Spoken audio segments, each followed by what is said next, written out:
হে বাপজান আমার, আমি সময়টা 60 বছর পেলাম, আমি 70 বছর পেলাম, আমি 80 বছর পেলাম, কিন্তু জীবনে মরণকে বলে ভয় করলাম না, মরণকে বলে স্মরণ করলাম না। যে কবরে আমার নানা গিয়েছে, যে কবরে আমার নানি গিয়েছে, যে কবরে আমার দাদা গিয়েছে, যে কবরে আমার বাবা যাবে, যে কবরে আমাদেরকে যেতে হবে, সে কবরের জন্য আমরা জীবনে চিন্তা করলাম না। হে বাপজান আমার, হে মা জননীরা, তার জন্য নবীজি বলেছেন, ওরে আমার উম্মতেরা, তোমরা মরণকে বলে বেশি বেশি স্মরণ করবে, তোমরা বেশি বেশি করে কবরকে বলে স্মরণ করবে। তোমরা যদি কাজ করে কবরস্থানে যাও, কবর গায়ে যদি যাও, তোমাদের বেশি মরণ স্মরণ হবে। তার জন্য নবীজি বলেছেন, তোমরা বেশি বেশি করে কবর জিয়ারতে যাও, কবরস্থানে যাও, যেই জায়গাতে লক্ষ লক্ষ কোটি কোটি মানুষ শুয়ে আছে, কে দুঃখে আছে, কে সুখে আছে, কার কবরে আযাব হচ্ছে, কে এইরকম ভাবে শান্তি ভোগ করছে, কে আনন্দ করছে, আমরা নিজে জানতে পারি না, আমরা বলতে পারবো না। হে বাপজান আমার, এখন আমরা জীবিত আছি, এখন আমরা এখানে জিন্দা আছি, তাই আমাদের অন্তরে হয় না। হে বাপজান আমার, হঠাৎ করে একজন বাবা মারা গেল, ওকে সঙ্গে সঙ্গে কবরে শুয়ে আমরা চলে আসলাম। হে বাপজান, সেই জায়গাতে কি হবে? সেই জায়গাতে এক তিনখানা প্রশ্ন হবে। যদি আমরা প্রশ্ন উত্তর না দিতে পারি, তাহলে আমাদেরকে জাহান্নামে যেতে হবে। প্রশ্ন হবে, তুমি নিজের জীবনটাকে কি বলে কাটিয়েছো? তোমার প্রভু কে ছিল বলো, তোমার প্রভু কে ছিল বলো, মান রাব্বুকা, তোমার প্রভু কে ছিল, তুমি তাড়াতাড়ি করে বলো। যারা মুত্তাকি হবে, যারা পরহেজগার হবে, আল্লাহ বিরু হবে, তারা বলবে রাব্বি আল্লাহ, যিনি আমাদেরকে সৃষ্টি করেছেন, যিনি সারা পৃথিবী সৃষ্টি করেছেন, যিনি হচ্ছেন সারা পৃথিবীর পরিচালক, যিনি হচ্ছেন সারা পৃথিবীর আইনদাতা বিধানদাতা, তিনি হলেন আমাদের আল্লাহ, তিনি হচ্ছেন আমাদের প্রভু। উত্তরে কই গেল? তারপরে বলবে মা দিনুকা, তোমার দিন কি ছিল? সেদিন জিজ্ঞাসা করবে না তুমি নীতিশের পার্টি করতে, না তুমি লালুর পার্টি করতে, না তুমি বিজেপি পার্টি করতে, না তুমি তৃণমূল করতে, না তুমি কংগ্রেস করতে, না তুমি জনাধিকার পার্টি করতে, তুমি কোন দলের মানুষ ছিলে বলো? তোমার গ্রামে কয়টা জামাত ছিল? জামাতটাকে ভাঙতে ভাঙতে ভাঙতে ভাঙতে একটা জামাতকে কাটতে কাটতে 3টা 4টা করে নিয়েছিলে। তুমি কোন দলের ছিলে? সেই দিন জিজ্ঞাসা করা হবে না, একটাই কথা জিজ্ঞাসা করা হবে, মা দিনুকা, তোমার দিন কি ছিল? তাড়াতাড়ি করে বলো। এর মানে হলো, তুমি নিজের জীবনটাকে কোন দিনের উপরে কাটিয়েছো, সেই দিন দিন সম্পর্কে জিজ্ঞাসা করা হবে। যারা আল্লাহ বিরু হবে বলবে দিনুনা ইসলাম, আমাদের দিন ছিল একেবারে খাঁটি ইসলাম। আর ইসলাম ধর্ম হচ্ছে ইন্নাদ-দীনা ইনদাল্লাহিল ইসলাম, আল্লাহর নিকটে সবথেকে মেহবুব, সবথেকে পছন্দনীয় দিন হচ্ছে দ্বীন ইসলাম। এটাই আমার ধর্ম ছিল। এটা কথা বলবে না যে হ্যাঁ জি তুমি খুব বড় এমএলএ ছিলে, তা আজকে ছাড় দিয়ে দিই। তুমি খুব বড় মন্ত্রী ছিলে, আজকে ছাড় দিয়ে দিই। তুমি তো খুব পরিশ্রম করেছো, লোকের টাকা মেরে খেয়েছো, লোকের কত কত গরিবের টাকা মেরে খেয়েছো, ইন্দিরা আবাসের টাকা এখন পর্যন্ত হয়নি, মেরে খেয়েছো।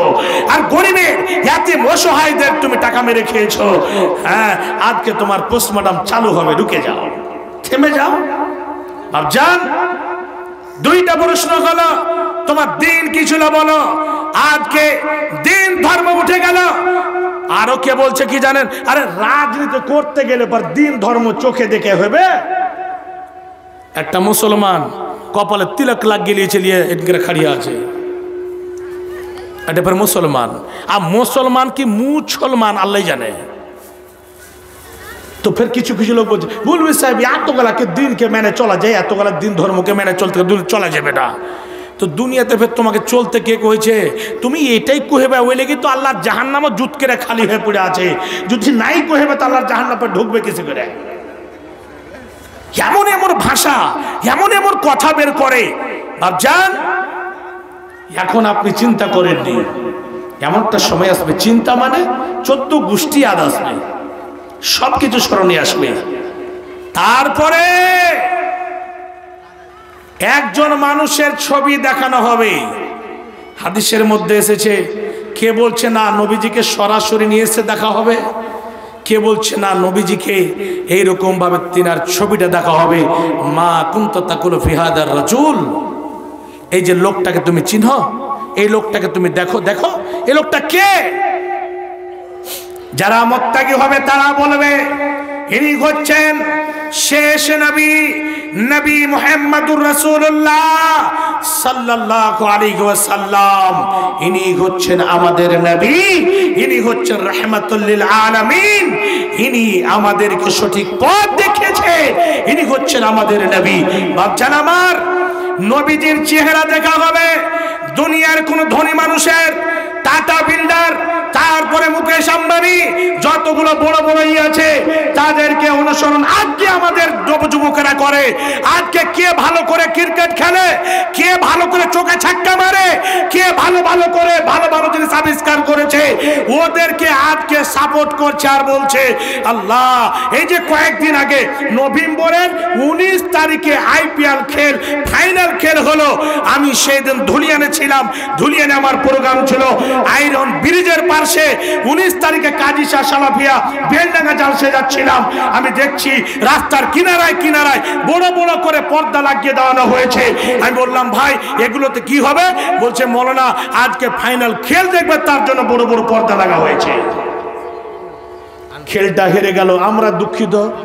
একটা লোক কান্না করছে, এমন কান্না করছে চোখ দিয়ে মনে হচ্ছে নদীর মতন জল ঝরছে।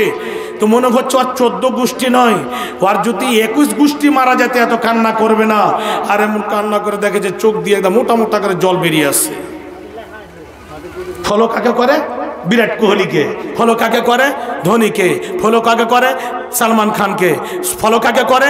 অমিতাভ বচ্চনকে। ভাত খান, চাই খান, পান খান, এমন ভাবে যেগুলো ইসলামকে রসার তলে দিয়ে দিয়েছে, ইসলামের নামে এমন ভাবেই করেছে, তাদেরকে আজকে ফলো করছে। শুনে রাখুন, আল্লাহ রাব্বুল আলামিন কোরআনের মধ্যে বলেছেন, খাস করে শুনে নাও, লাকাদ কানা লাকুম ফি রাসূলিল্লাহি উসওয়াতুন হাসানা। নবী হচ্ছে তোমাদের উসওয়ায়ে হাসানা। নবীর চরিত্র, নবীর ব্যবহার, নবীর কালচার, নবীর শিষ্টাচার যার মধ্যে আছে, সেটাই হচ্ছে আসলে শিক্ষিত, সেটাই হচ্ছে আসলে পরিকৃত মুমিন। কাকে আপনি নেবেন? যে চোঙ্গা পেন পরে তাকে ফলো করছেন, যে দাঁড়িয়ে পেশাব করে তাকে আপনি ফলো করছেন? এদেরকে ফলো করে জান্নাতে যেতে পারবেন না। 14 গোষ্ঠী এদের আল্লাহর কাছে গিয়ে সুপারিশ করার সাহস পাবে না। আর শুনে রাখুন, যতগুলো নবী রাসূল এসেছেন আদম থেকে নিয়ে শেষ পর্যন্ত সমস্ত নবীর কাছে আমরা যাব, উম্মতে মুহাম্মাদিয়া যাবে। নবী গো একটু সুপারিশ করে দেন, আল্লাহর কাছে গিয়ে যেন আমরা সাফল্য হয়ে যাই, আমরা কামিয়াব হয়ে যাই। একজন করার সাহস পাবেন না। আদম বলবেন আমি পারবো না, নূহ বলবেন আমি পারবো না, ইব্রাহিম বলবেন আমি পারবো না। এইরকম করে করে শেষ পর্যন্ত ঈসা আলাইহিস সালামের কাছে যাবে। ঈসা বলবে আমি তো পারবোই না। কেন? আমাকে ইহুদি নাসাররা আল্লাহর বেটা বলেছে, আমি পারবো না। টাকাটা ধরে নাও না, আমি পারবো না। তবে একটা বুদ্ধি দিতে পারবো। কি? শেষ নবীর কাছে চলে যাও, পুরো পাবার ফুল করা হয়েছে, ওর কাছে যাও, ও যদি সুপারিশ করে ইনশাআল্লাহ হয়ে যাবে। ভাবছেন আমার কোন মুখ নিয়ে আমরা নবীর কাছে যাব? কাকে আমরা ফলো করতাম?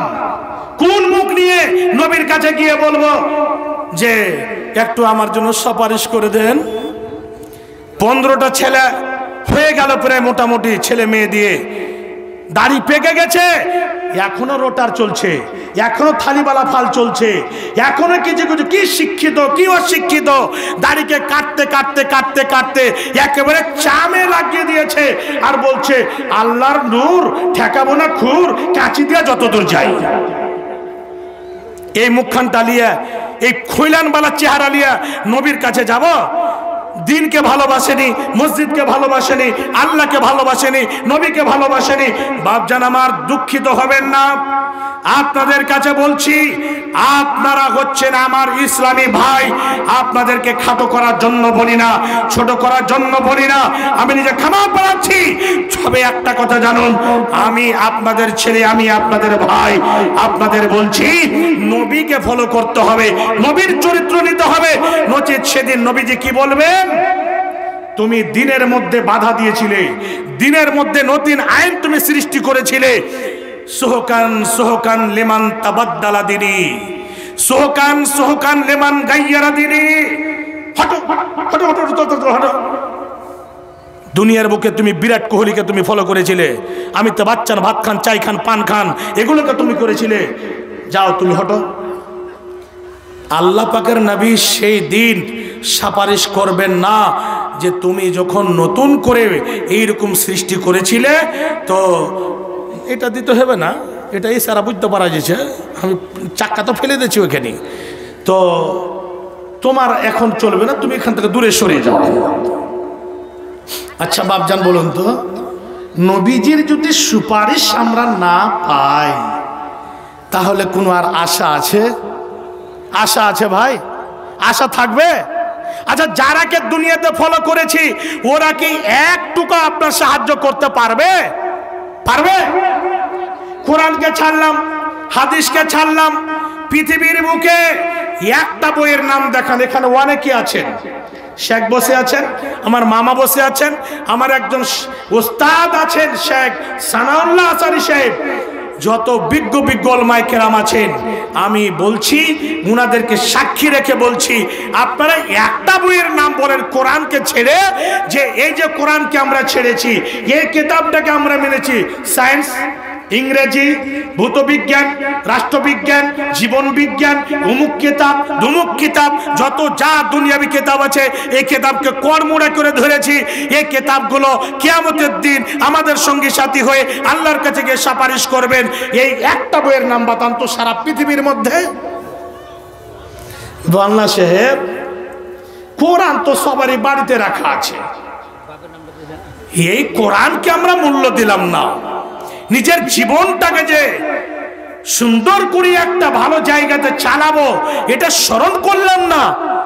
এই কোরআন যাকে আমরা ছেড়েছি, এই কোরআনকে যদি আমরা জীবনে লাগাতে পারি, এই কোরআনকে যদি সবসময় তেলাওয়াত করি, এই কোরআনটাকে যদি আমরা শুনি, যেরকম আপনারা বসে বসে শুনছেন, এই কোরআন এমন একটা সময় আসবে কিয়ামতের দিন আল্লাহর কাছে আপনার সঙ্গী সাথী হয়ে সঙ্গে সঙ্গে যাবে। আল্লাহ কোরআনকে আকার আকৃতি দান করবেন, আর করে গিয়ে আল্লাহর কাছে গিয়ে বলবে, আল্লাহ সারা রাত জেগে জেগে আমাকে তেলাওয়াত করেছে, রাতে ঘুম থেকে আমি তাকে বাধা দিয়েছিলাম, আল্লাহ গো এ বান্দাকে কেমন করে তুমি জাহান্নামে দিবে? এই কোরআন আল্লাহর কাছে গিয়ে অভিযোগ দায়ের করে দেবে, আল্লাহর কাছে গিয়ে কোরআন এমন ভাবে তর্ক বিতর্ক লাগিয়ে দেবে, যতক্ষণ পর্যন্ত এই বান্দাকে তুমি জান্নাতে না দিবে, ক্ষমা না করবে, এখান থেকে আমি সরব না। এই কোরআন আপনার সঙ্গী সাথী হয়ে যাবে। জি আল্লাহর ওয়াস্তে আপনাদেরকে বলছি একটা আমলের কথা দিয়ে আমি মেন জায়গায় চলে যাব। প্রতি রাতে যে আল্লাহর বান্দা বান্দি সূরা মুলক পড়ে ঘুমাবে, বিশ্বনবী একেবারে সহিহ হাদিসে বর্ণনা করেছেন, কিঞ্চিত পরিমাণ যা জৈবের অবকাশ নাই। যদি শক হয় তাহলে গুগল যাবেন, গুগলে গিয়ে সার্চ করবেন। নবীজি বলছেন যারা রাতে নিয়মিতভাবে শুয়ার আগে শুইবার আগে